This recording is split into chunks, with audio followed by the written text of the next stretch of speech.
eng tez zaryadga qiladigan charger moshinaniki 1 soatda zaryadga qilar ekan. Lekin BYD yangi texnologiya o'ylab topdi. Ya'ni 5 minutda bitta moshinani to'liq zaryadlar ekan. Xo'sh aka, endi qarang, siz 5 minutda zaryadga qildirgan bo'larmidingiz yoki 1 soatlikdami?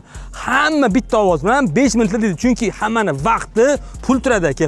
Xuddi shunaqa loylonboz bilan polistironboz o'rtasidagi farqi bor ekan vaqtida. Ya'ni siz 5-6 kishi bo'lib loylonbozni bir kunda 100 kvadrat joyi zo'rg'a amal taqa 20 sm bilan to'shab olasiz. Lekin bu polistironbozni 2 kishi 200 kvadrat joyi bir kunda shaqilab tashlaydi. Agarda bizdan mutaxassislarimiz bo'lsa 250-300 kvadratgacha ham joy to'shab berish oladi. 30 metr balali joyda bo'ladigan bo'lsa, vesini ko'rasizmi?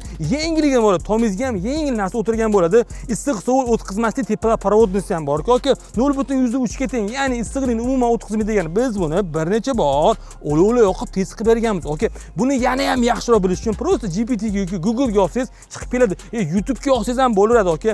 Eng asosiysi, aka, sizni issiq sovug'ingizni o'ylayotganlardan yomon gumon demasdan videoga bitta like bosib qo'ying-da. Obuna bo'lmagan bo'lsangiz, obuna bo'lib qo'ysangiz faqat sizga foydali bo'ladi. Xullas aka, mana shunaqa tez bo'ladigan, issiq sovuq o'tkazmaydigan, eng asosiysi besiga yengil bo'lgan polistironmozlarimizni universal dekor mana shu raqamlardan olsangiz bo'ladi. Video foydali bo'lgan bo'lsa like bosib qo'ysangiz xursand bo'lamiz aka. Assalomu alaykum.